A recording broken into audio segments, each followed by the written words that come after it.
ഉണ്ടായിട്ടുണ്ട്. ഈ അടുത്തായിക്കൊണ്ട് ഒരുപാട് ചെറിയ ചെറിയ പ്രായത്തിലുള്ള ഉസ്താദുമാരാണ് ഈ ലോകത്തോട് വിട പറഞ്ഞിട്ടുള്ളത്. പ്രത്യേകിച്ച് സൽമാൻ അൽ ഫാരിസ് അൻവരി എന്ന് പറയുന്ന ഒരു ഉസ്താദ്, വളരെ 24 വയസ്സ് പ്രായം മാത്രമേ ഉള്ളൂ. ആ ഉസ്താദ് ക്യാൻസർ രോഗിയായി കൊണ്ടാണ് മരണപ്പെട്ടു പോയത്. ചെറിയ പ്രായത്തിലാണ്.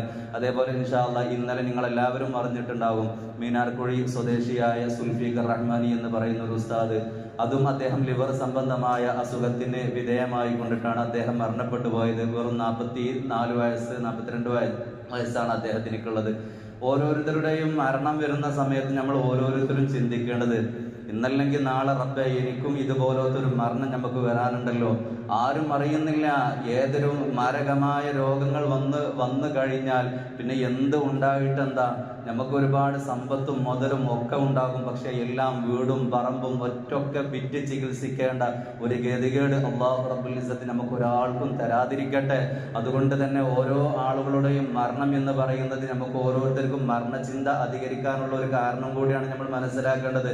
അതുകൊണ്ട് പ്രിയപ്പെട്ട ചെറുപ്പക്കാരായ 2 ഉസ്താദുമാർ ഈ ലോകത്തിൽ നിന്ന് വിട പറഞ്ഞു പോയപ്പോൾ അവർക്ക് വേണ്ടിയിട്ട് പ്രത്യേകമായിട്ട് പ്രാർത്ഥന നിർവഹിക്കുകയും മയ്യത്ത് നിസ്കരിക്കുകയും ചെയ്യണമെന്ന് ബഹുമാനപ്പെട്ട സമസ്ത കേരള ജമിയത്തുൽ ഉലമയുടെ നേതൃത്വം നമ്മളോട് ആഹ്വാനം ചെയ്തതിന്റെ അടിസ്ഥാനത്തിൽ ഇൻഷാ അല്ലാഹ് നമുക്ക് മയ്യത്ത് നിസ്കരിക്കാനുണ്ട്.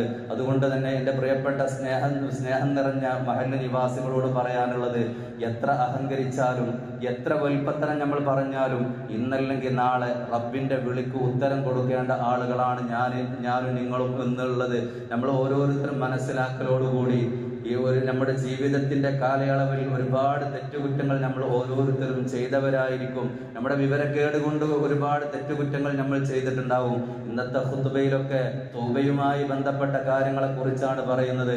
അതുകൊണ്ട് തന്നെ ഇൻഷാ അല്ലാഹ് കിടന്നുറങ്ങുന്നതിന് മുമ്പ് അല്ലാഹുവിന്റെ വിവരക്കേട് കൊണ്ട് ഞാൻ ചെയ്ത എല്ലാ തെറ്റുകളും എനിക്ക് പുറത്തു തരണേ എന്നുള്ള ഉദ്ദേശത്തോടു കൂടി അല്ലാഹുവിലേക്ക് പശ്ചാത്തപിച്ചുകൊണ്ട് നമ്മൾ മടങ്ങിക്കഴിഞ്ഞാൽ നമ്മുടെ തൗബ അല്ലാഹു സ്വീകരിക്കും. എത്രത്തോളം നമ്മുടെ തൗബ സ്വീകരിക്കുമെന്നറിയുമോ?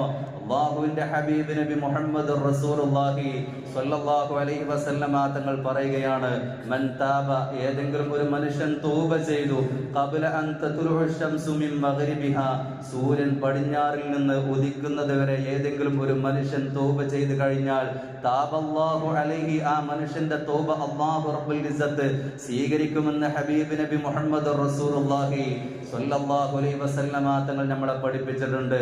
സൂര്യൻ പടിഞ്ഞാറിൽ നിന്നെങ്ങാനും ഉദിച്ചു കഴിഞ്ഞാൽ പിന്നെ ഒരു മനുഷ്യന്റെയും തൗബ അല്ലാഹു സ്വീകരിക്കുകയില്ല.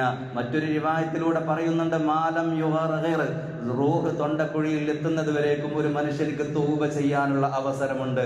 അതിന്റെ ഇടയിൽ ഏതെങ്കിലും ഒരു മനുഷ്യൻ തൗബ ചെയ്യുകയാണെങ്കിൽ അല്ലാഹു റബ്ബുൽ ഇസ്സത്ത് നമ്മുടെ പക്ഷാതാപം, നമ്മുടെ തൗബ അല്ലാഹു സ്വീകരിക്കും.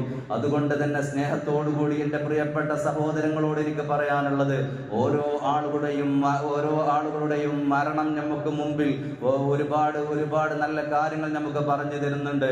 നമ്മളോടുകൂടെ എന്തിനും നമ്മളോടുകൂടെ താങ്ങും തണലുമായിരുന്ന ഒരുപാട് ചെറുപ്പക്കാര്, ഒരുപാട് കൂട്ടുകാരന്മാര് നമ്മിൽ നിന്നും വിട പറഞ്ഞു പോകുമ്പോൾ ഇന്നല്ലെങ്കിൽ നാളെ ഞാനും മരിക്കേണ്ട ആളാണ് എന്നുള്ള ചിന്തയോടുകൂടിയായിരിക്കണം ഇനിയുള്ള ജീവിതം നമ്മൾ ഓരോരുത്തരും കാഴ്ചവെക്കേണ്ടത്. റബ്ബ് തആല മരണസ്മരണ ഉള്ള ഒരു അവസ്ഥയിലുള്ള ജീവിതം അല്ലാഹു നമുക്കെല്ലാവർക്കും നൽകുമാറാവട്ടെ. മരണപ്പെട്ടു പോയ ഉസ്താദുമാർക്ക് മഗ്ഫിറത്തും റഹ്മത്തും പ്രദാനം ചെയ്യണേ തമ്പുരാനെ. അവിടെ സേവനങ്ങളൊക്കെ നീ ഖബൂലാക്കണേ തമ്പുരാനെ. ബിറഹ്മതിക യാ അർഹമർ